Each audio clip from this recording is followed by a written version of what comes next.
Hi, welcome to this week's episode of Making Light Two Humans Being. I'm Julie Heert. With me, as always, is Kate Foggo, and you may see Sally's tail pop up here because she's wanting to snuggle with Kate. You might also see Lucas, who's at my feet. Anyway, this week we're talking about why do I care if people like me? And we've got some really good examples of late. So Kate's going to start us off because she just came back from retreat, which is with the inspiration for all of this week. So Kate, tell us what happened at retreat. Oh, so the whole principle of, well, not the whole principle of law of attraction, but everything like Abraham Hicks teaches and all that stuff is all about, and even actually what Danielle teaches us about being ourselves and not caring about what other people think. And I don't think, as a conscious adult, like, I don't think I care. I mean, obviously I care what people think of me, but I have enough friends. Thanks. I know you can never have enough friends, but you know what I mean? It's like I have enough friends to think that I'm okay and that I could find new friends if I needed them. Like, I don't feel that I'm socially insecure like that. And yet it appalls me when I realize that I am still on some level. I don't even know if it's desperate for approval, or I think it's more like I think my motivation is not to be misunderstood, but it still boils down to playground stuff. So, as you know, as Julie knows, I usually love this retreat. I go every year. I think one year I didn't during COVID because they were quite well, the world was shut. Um, and I usually have a brilliant time. There's periods of silence. It's an art drawing and painting in the most beautiful environment in Scotland. It's actually only about an hour and a quarter from here, but it's right out in the wilderness. Absolutely beautiful. At this time, I seem to stir up a lot of stuff. I mean, anyone who's been on retreat knows that stuff gets stirred up. Sally's going to be a real pest, aren't you? She's going to try and climb on me again. Can't. Julie made me wear a shirt, so we can't have your claws on because it hurts. She does this. And so it just started with a lady who I don't know. I don't care about her, honestly. I'd had a chat with her, nice enough and that, but there's you know, no attachment there, shall we say? And she clearly has her own issues, and I sort of knew that, we all do. But she ignored me, to me quite obviously, because I said we were painting, and I said something about her painting, and she scrunched the painting up and stormed off. So it was hard not to feel rejected, shall we say? But like, I knew it was nothing to do with me. She sort of dropped off the face of the earth for, I don't know if it was 24 or 48 hours or whatever. And then you can't see this, but Sally's drinking my water. I don't know if you'll be able to hear it. And then when she did come back, I was sitting at a table, sort of sitting anywhere where we ate, and also we were doing artwork there. And she avoided the table I was at. No big deal. Everyone sat in different places, but she had always sat at that table. I hadn't sat there by design. I just happened to be there. And then she went and sat on the next table and started talking to my friend. That's how petty it is. My friend, my friend. And I thought, it's just, but it really upset me. But what upset me most was the fact that I was upset, because why do I care what another woman I'm never, ever, ever going to see again? I had done nothing. I had said nothing. I think, again, like, this is injustice for me. I worked on this with Louise. Obviously, I'm not over it, because I felt like I had been unfairly judged on something, whatever it upset her. But all my conscious being is going, this has nothing to do with you, Kate. She probably doesn't even know you spoke, which is entirely possible. And I know she was on medication, and she had stopped taking medication because somebody else had told me that. So there's 100 reasons why it was nothing to do with me. Nothing is ever personal. We hadn't fallen out, nothing.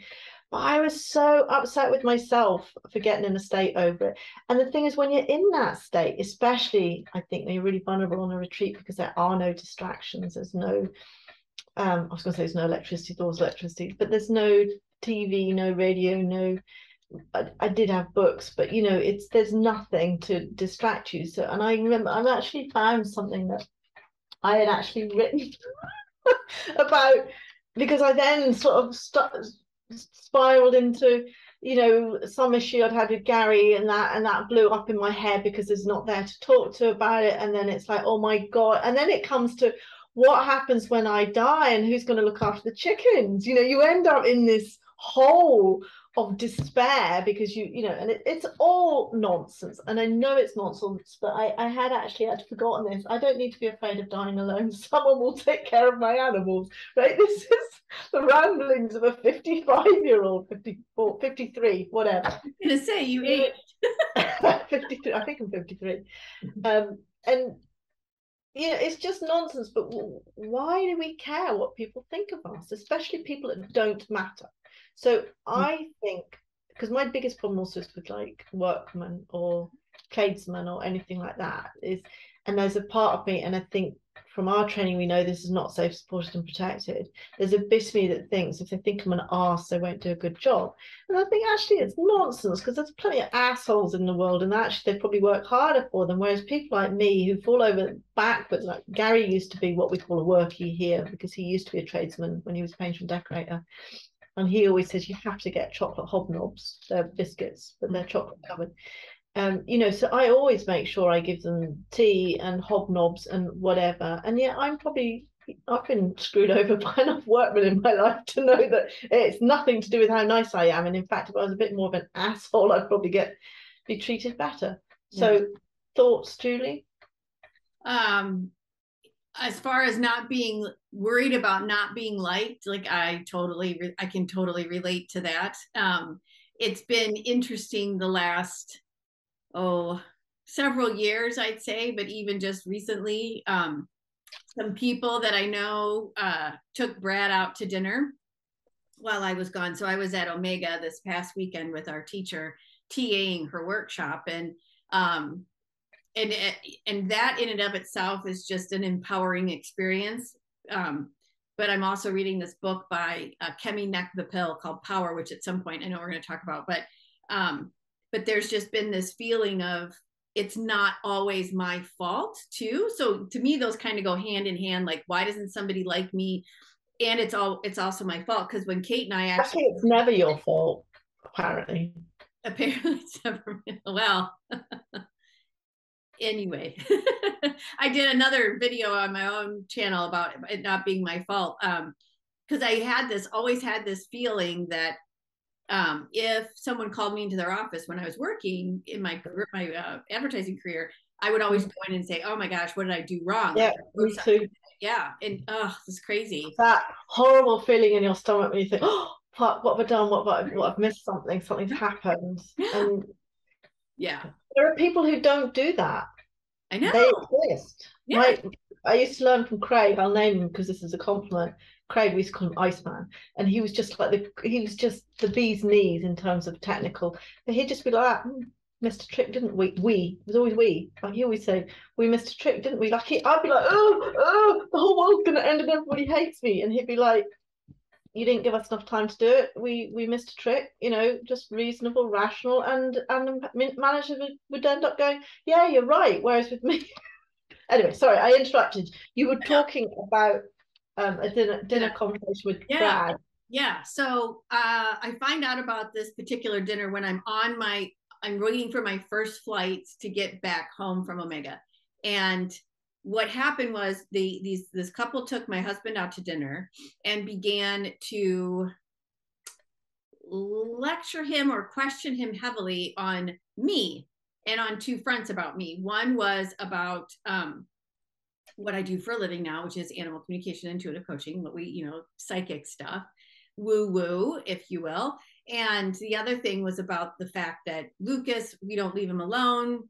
One, it's a long story. It's how we roll, whatever. These are people that are close to you, Julie. They're not just random punters off the street, though, just to be clear. That know things about, right.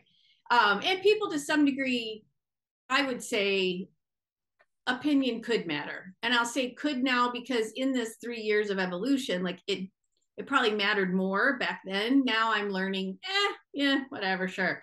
So anyway, so as I'm sitting in the airport, the conversation is relayed to me by Brad, and I can feel myself not getting angry, which was weird, but getting like determined and getting even more grounded. Like I could just feel like through my core, like, because this book too is about stepping into your power, owning your power. Why do we as women not own our power? Well, how can we remove the power or remove the stories that keep us from the power? Plus, I was just spent, over 40 hours, close to 48 hours with Danielle. So, hello. Anyway, but as I was listening to it and then listening to the conversation, there was also a line of questioning about, well, maybe we should train Lucas to be by himself. Maybe we should do this. Maybe we should do this. Maybe you should get a part-time job. Maybe blah, blah, blah. And I'm like, and I finally just went, no, you're either behind me or you're not with me. Like, I'm not going to do this.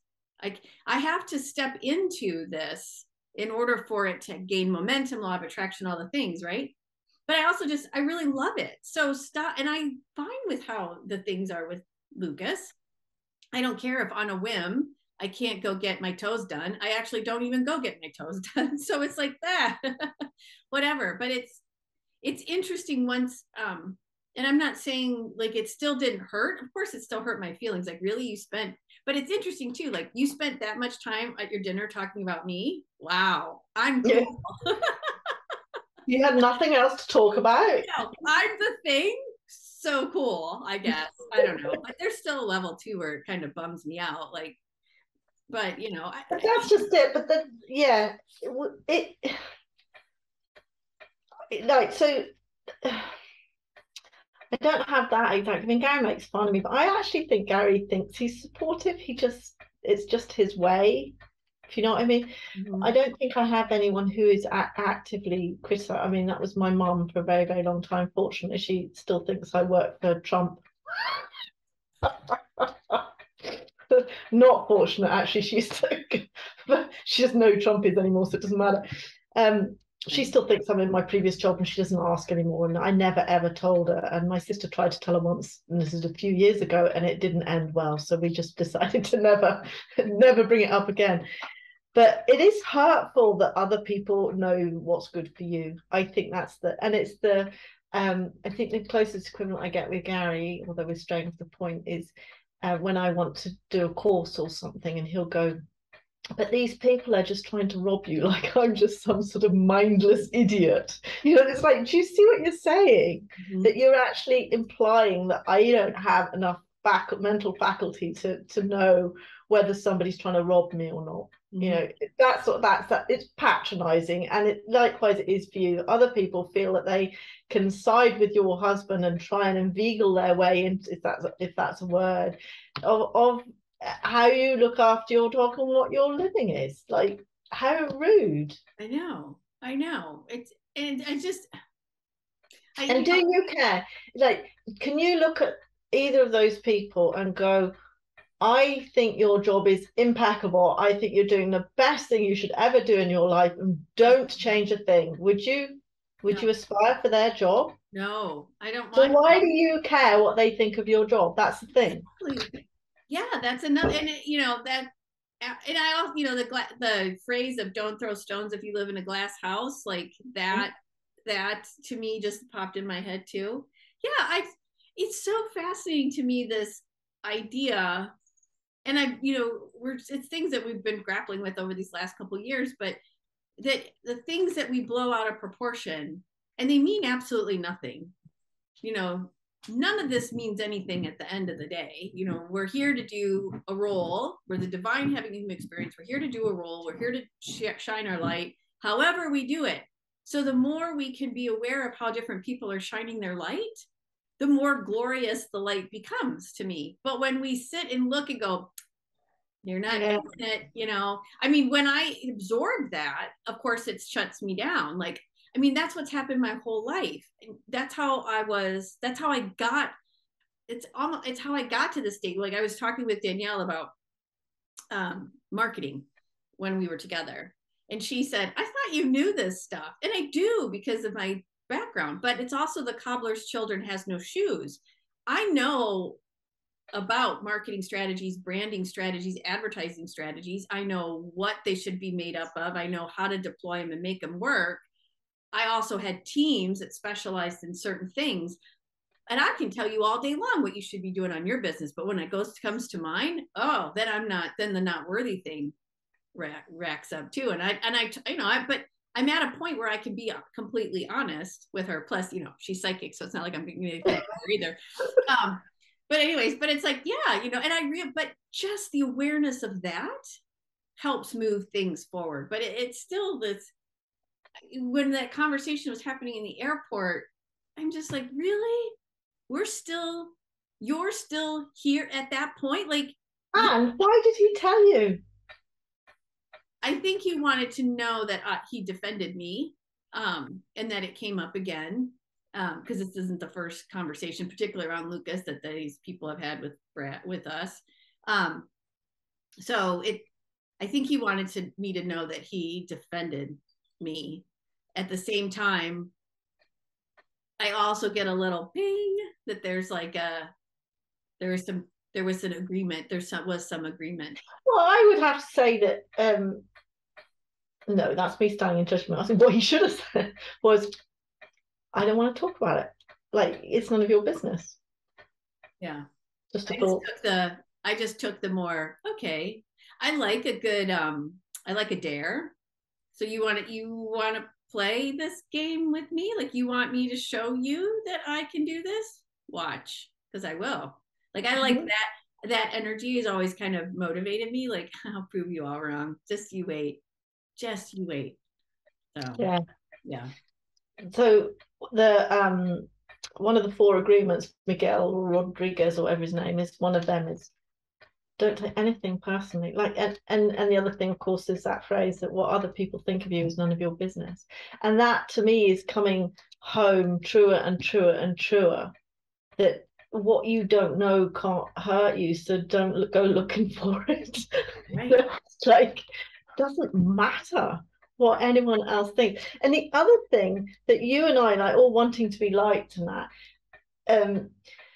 or not wanting to be disliked, all of that, the truth is you and I are exactly the same, along the lines of, if we get praise from someone, we may respond to it, but if we're not happy with what we've done, it actually doesn't make the slightest bit of difference how great everyone else thinks you are. Like, when I'm in my dark hole about, I'm not as close to the guides and I can't, I can have 100 people signing a petition telling me that I'm fucking marvelous, and I'll be like, yeah, but you're just saying that because, like, it actually truly doesn't matter, in the sense that it actually doesn't make any difference to you. So why do you put so much? Why do we're so terrified of somebody not agreeing or not liking, when the reality, the actual net effect of somebody else liking you, praising you, whatever, you may get a little buzz of warmth, but when push comes to shove, their opinion doesn't actually make that much difference to you. It's a nice, warm, fuzzy feeling. It's great to be adored, but then again, we all know we don't want to be adored by people that we don't adore. That can be annoying.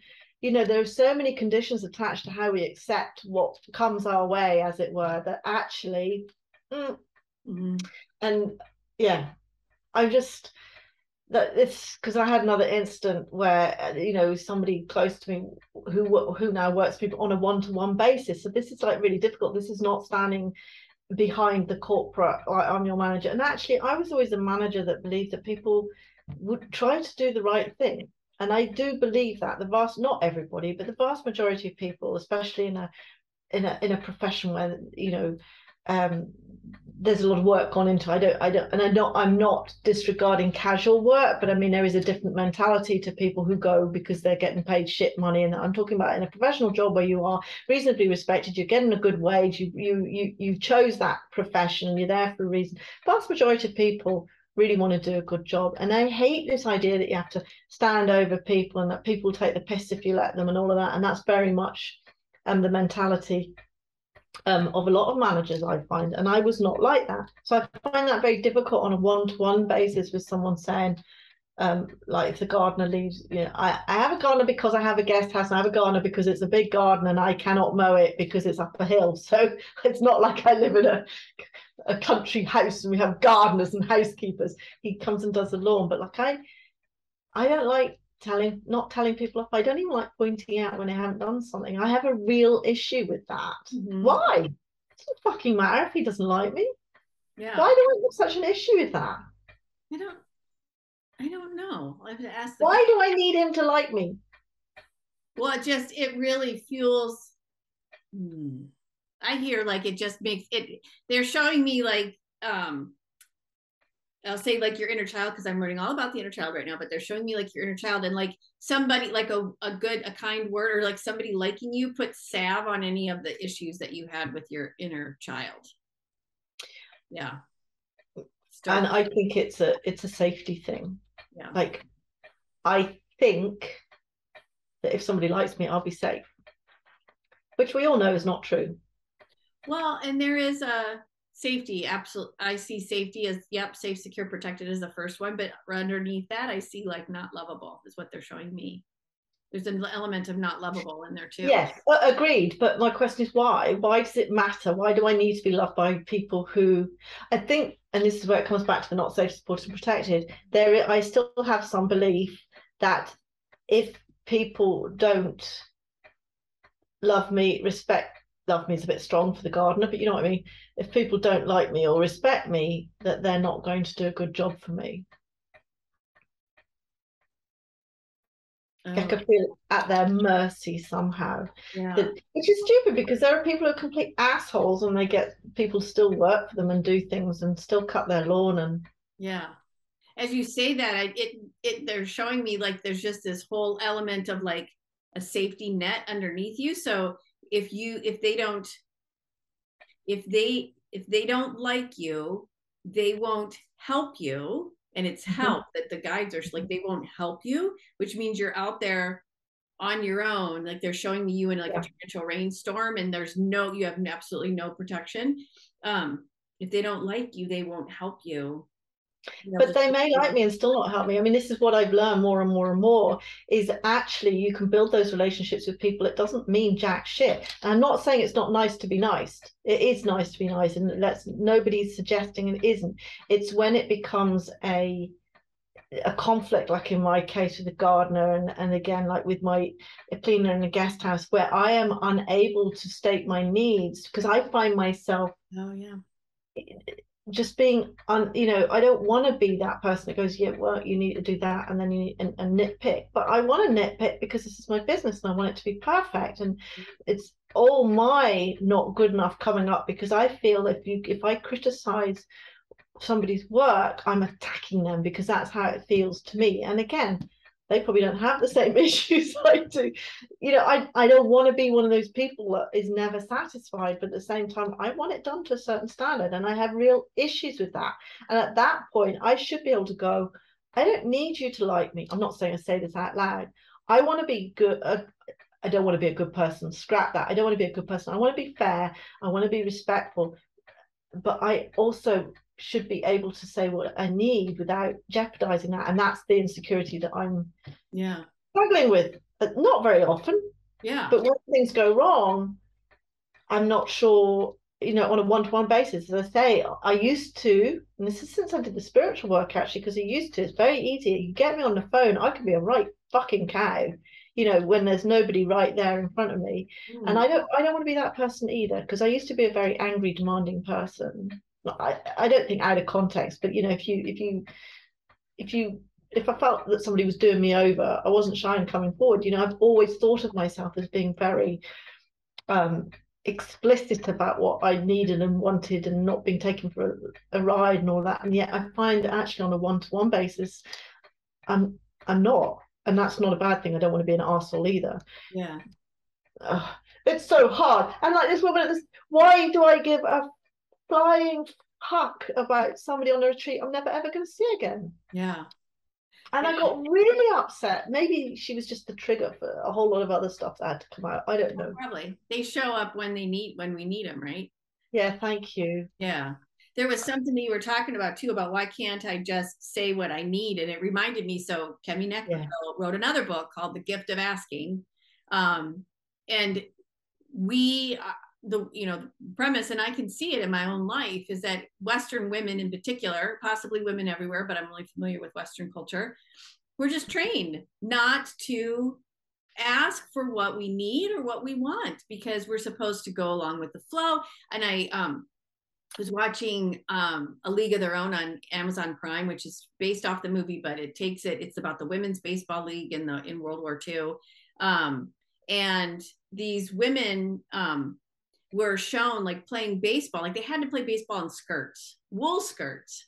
And it was just itchy and everything. Anyway, but when they would show them being athletic, and I say athletic because they still had to have full makeup on, they still had to have their hair done, all the things. But then they would do like, so they'd show them running bases, and then the next shot in the little promotional film would be all of them in the dugout knitting or doing other girly things, women role things, because we can't be, we were never taught or not honored that what we needed, like, I want to play baseball, let me play baseball. Like that was never a thing. Like some of the women are married and they felt they needed to get permission from their husbands. Luckily, many of them were overseas. Luckily is an odd word, but and so they just left and played baseball on their own. But they still had to do it under secrecy. They couldn't But just. that's during the war, right? Yeah. Yeah. So why is that still affecting us now, Julie? Exactly. Right. I mean, that's terrifying. Yeah. Yeah. Well, what's so fascinating about, this is a bit of a side note in this particular show. The other topic that they discuss is LGBTQ. So and it's so interesting because they have this, I'm going off on a tangent, and maybe we'll come back to it another day, but part of the show is not only I want to play baseball and the ability to, I want this and go after it and do it. And then when they actually do, how fulfilled they are, but there's secrets, right? So the secrets go into not only being able, like getting away from their husband, but also many of them are gay and they have relationships, but they have to hide those relationships. And then a whole nother aspect of the show are African American. So they juxtapose the white experience trying to play baseball and the African American experience trying to play baseball, which was no. They had their own leagues, the Negro leagues, and even the women weren't always allowed to play, and never allowed to play with whites. And so then there's a whole secret society there. And then even within that secret society, African American, then there's gay society too.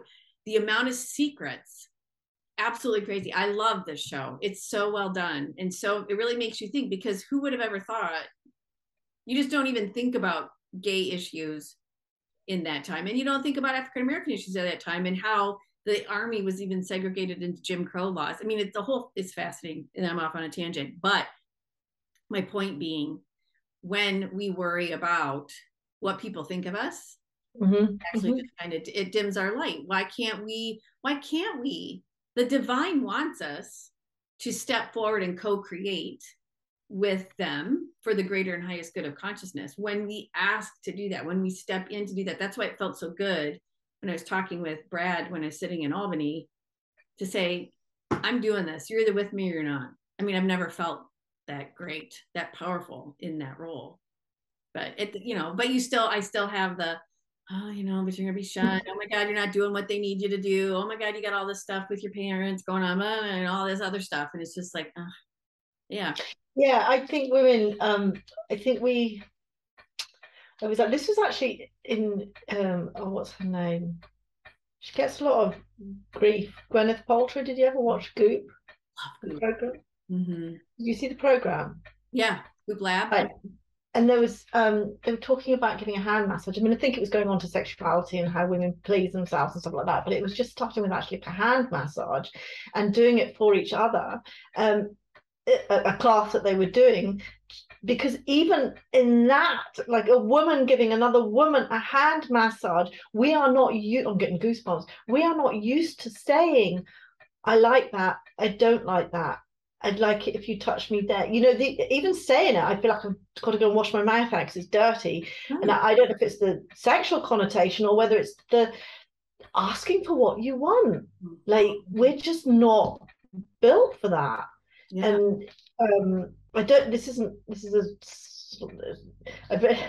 a book by she's called Caitlin Moran. She's a English comedian, and she had written a book, and her example not quite the same, but it's like the difference between men and women. It's like men go and they have a day off or they have free time, they'll go and play tennis or they'll go and watch a video game or they'll go and watch football or whatever.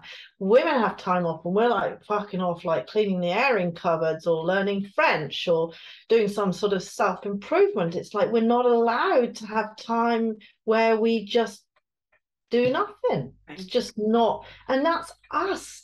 That's not our husbands and the male oppressive society. So there's just so many things. I mean, it is and it isn't though, right? Because that mindset we've been trained, we've got we can't, right? So then because it's my job to do the airing cupboard. If I have free time, and I must admit, when I was away on retreat, Gary went out and did some gardening. Like it never even occurred to me because I have just assumed that nothing does get done, but I have just assumed responsibility for the gardening. I just assumed it was my job, because he should cut the grass, obviously, because that's man's work, but we have someone to do that because actually you need a petrol mower and it's not an easy job. But just all of that, it's like it never occurred. I've just ignored the garden as long as we've been here because there's too much to do. But like it never occurred to me that why shouldn't Gary go out and do some gardening? Why is it my job? Because I'm not working. Yeah. I work very hard. Actually, I don't need to say that. I should be able to say I sit around and do nothing, and that's fine. Yeah. Well, my guides have been working with me for the last year and a half, continually on this idea of simplify. You don't have to do that. Don't do that. Don't do that. Like, and pushing the self-care first, but I don't, because what will people say? Like Brad thinks sometimes that I sit around and talk to our colleagues all day long. I'm like, no, I'm working on my business. I'm either having appointments or I'm creating content or I'm actually doing freelance marketing too, but trying to do less of that and more of all of this. But anyway, but I'm like, no, I don't just, and even if I had time to sit, I wouldn't let myself. I would go clean or bake or something. I do find I'm actually really aware right now that I have because my favorite thing in the planet is to read books, right? So I have a really hard time sitting for. Put it in your diary. Yeah, I know. That was one of the first things that my spiritual mentor Annie told me, because I have been doing this for years, Julie. I will go and watch telly if I have time now. I just don't have time. Like I will go, and that's RuPaul's Drag Race. I will go and watch telly if I have time, but there's always stuff that needs to be done until I get, which is indicative of the state of that I am still in. So I am better than I was, but that's been 3-4 years. I think of when I gave up my job, and then I renovated the cottage to sell it so that we could sell it to get the best price. And then we moved, and even when we moved into temporary accommodation between houses, I did the chairs, not this one, but like that upstairs. And I was learning the body code, and I was doing 6-7 hours of that every single day, like training. I never, ever sat about. I have never sat about, and I'm like, all that wasted time. I should have been sitting on my ass. I gave up my job and I didn't get a single moment's pleasure out of it. I worked myself to the bone doing what? Nothing to show for it. Oh God. Yeah. Spreadsheets out of my yin yang about how much money I needed, where we were going, where we could live, how much our oil cost, how much our gas cost. I have spreadsheets, I have plans that show how our furniture would fit in every house we had. I have made work for myself every minute of every second of every single day. I should just go, fuck it, I'm going to watch RuPaul. Yes. Still do it all day, Julie. I don't know where my time goes. I know. I was thinking about the conversation you said you had with Danielle about the marketing. Like, she mentioned, why didn't you do such and such? And even thinking about that question makes me palpitate. Because I'm like, I suddenly am all defensive because I'm so fucking busy. Because, it's like, and yet Gary goes, well, what do you do? I don't know what I do. Busy. Well, and I've been so interesting too. So I'm gonna come back to Abraham Hicks, but when I got laid off and lost my job, like some really smart people said, okay, take a beat and take time for yourself. And I thought I did, But when I look back, I didn't. I jumped right back in because I was panic mode. I can't have people perceive me being lazy. I can't have people perceive me being depressed. I can't have people, because there was grief, right? There's still grief you go through, whether you enjoyed the job or you didn't, which I love the job.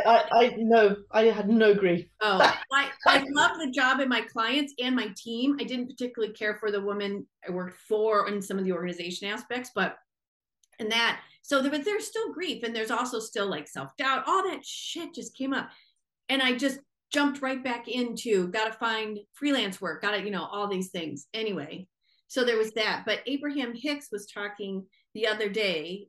She's been the podcast, there's two that I follow that I don't know if they're pirated Abraham Hicks, but whatever, doesn't matter. It's her, him, them. Anyway, she was talking about, she's been talking about money lately a lot. Every single podcast is talking. That's for you, darling. I know. I'm so excited and I'm so grateful. A lot of it really talks about the enjoyment. Like, we know you're not ever going to get there. You're never going to get it done. The enjoyment. So I had some of that in my head. So I do really respect what Danielle has to say, and I do listen to what she says.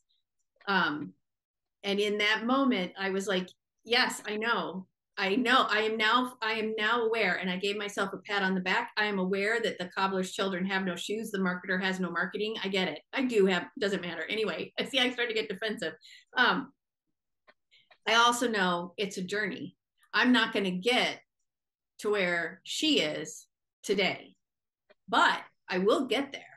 And when I get wherever there is for me, but it's the fun along the way. So I have this whole list of all the things she's inspired me to do. And I'm just going to start ticking them off one thing at a time, maybe a little here, maybe a little here, but I'm just going to have fun doing it. You share that list, Julie. Oh, totally. I'll share it with you.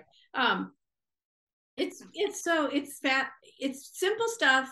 It does take time, but we have to have fun doing it. And the video part, a lot of it is video and just putting ourselves out there, which we know from some of our classes, that's some of the hardest thing, because we put ourselves out there as intuitives. Oh my God, what if people think we're crazy? Oh my God, what if people think we're nuts? I don't care that people think I'm crazy, and I'm quite happy to put videos up. I just haven't got around to it because it's that, that and a million other things to do. No, I know. And to be fair to both of us, you moved house twice, and I do run another business. This stuff doesn't run itself. It all takes time. It's not like we're sitting at home going like this, where are my clients? Right.